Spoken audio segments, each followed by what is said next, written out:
Halo semuanya, jumpa lagi dengan Dewi di channel Widi Panandana. Nah, kali ini Dewi akan membahas tentang osmosis ya, kelanjutan dari fisiologi, anatomi dan fisiologi tubuh manusia yang membahas tentang sel. Nah, di sini masih part 3 ya, part 3 dari sel.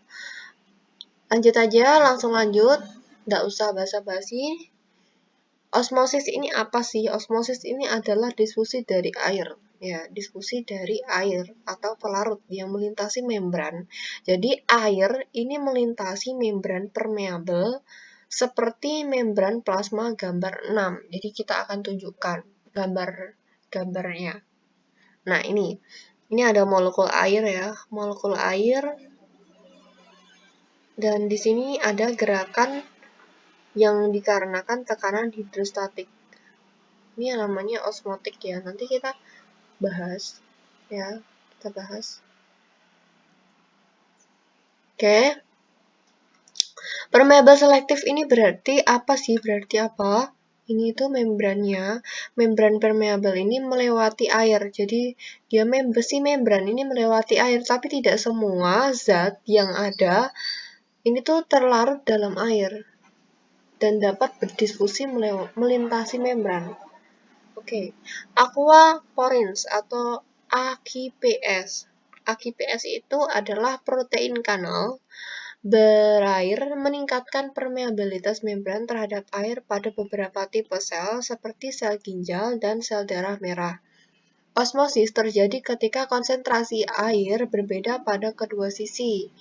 Nah, air berdifusi dari larutan dengan konsentrasi air banyak ya.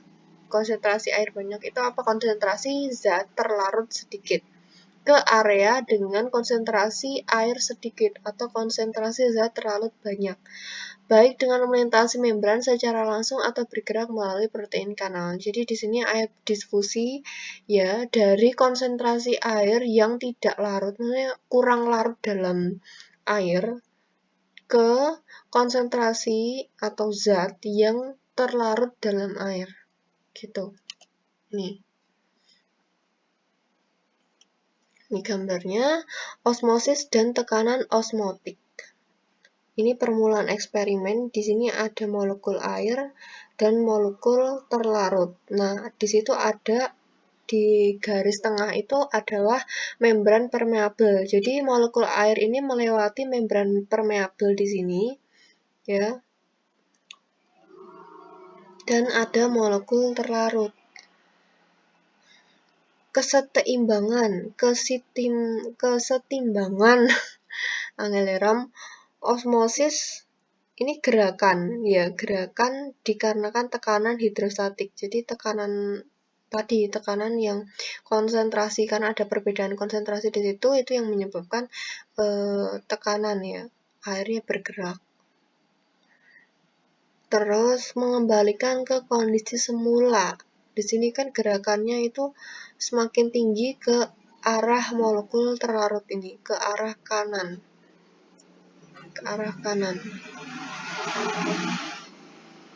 Tekanannya di arah kanan ini diberi tekanan osmotik. Jadi diberikan tekanan osmotik untuk supaya dia setara gitu, untuk supaya mengembalikan lagi ke kondisi semulanya.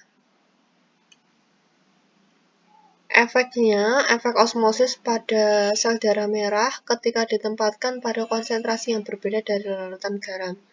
Di sini ada larutan isotonik ya, dan ada larutan hipotonik, dan juga ada larutan hipertonik. Ini berbeda-beda kayak tekanannya osmosisnya, karena kandungannya.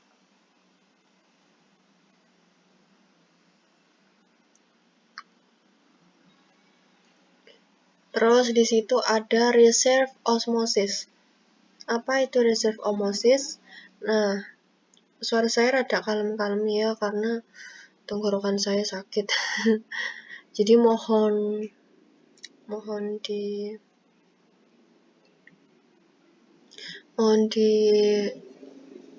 diizinkan, mohon dimaklumi ya.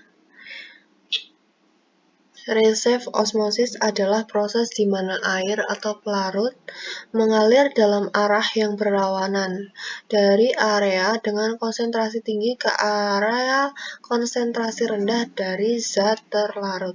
Jika tekanan eksternal diberikan kepada area dengan konsentrasi yang lebih tinggi. Tipe osmosis di sini itu dibedakan menjadi dua. Yang pertama ada endosmosis dan eksosmosis. Nah, endosmosis itu gerakan air ke dalam sel, kalau eksosmosis itu gerakan air dari sel. Jadi beda. Kalau endosmosis itu gerakan air, airnya itu bergerak ke dalam sel. Kalau eksosmosis itu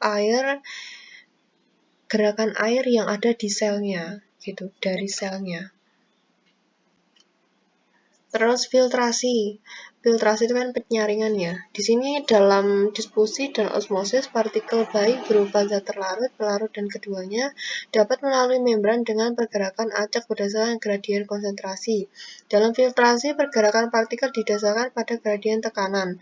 Jadi filtrasi ini didasarkan karena gradien tekanan di mana partikel melalui membran dengan dorongan tekanan. Contohnya yang paling baik untuk proses ini adalah drip coffee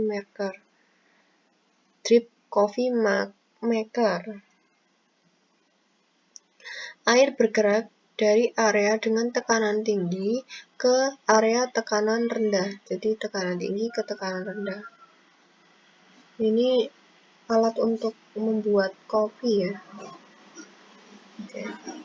Transport aktif. Transport aktif berbeda dari diffusi terfasilitasi, di mana pada transport aktif menggunakan energi untuk menggerakkan molekul atau ion melintasi membran dengan melawan gradien konsentrasi atau upil. Upil itu yang ada di hidung ya.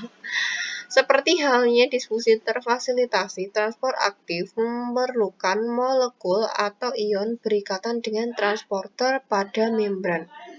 Pada transport aktif, transporter juga menunjukkan spesifitas dan saturasi. Dikenal ada dua cara penggunaan energi ke transporter. Yang pertama ini menggunakan ATP secara langsung pada transport aktif primer dan menggunakan gradien elektrokimia untuk mendorong proses melintasi membran pada transport aktif sekunder. Jadi ada dua cara. Ya, dua cara penggunaan energi melalui transporter. Ada yang menggunakan ATP atau adenosina trifosfat dan ada yang menggunakan gradien elektrokimia. Nah, jadi dari penggunaannya itu, yaitu yang membedakan antara transport aktif primer dan transport aktif sekunder. Dari kalau transport aktif primer itu penggunaan ATP secara langsung, kalau transport aktif sekunder ini dia menggunakan gradien kimia, elektrokimia maksudnya, untuk mendorong apa? Untuk mendorong air melintasi membran. Lanjut. Nah, ini sudah selesai. Nanti kita akan bahas ke materi yang selanjutnya.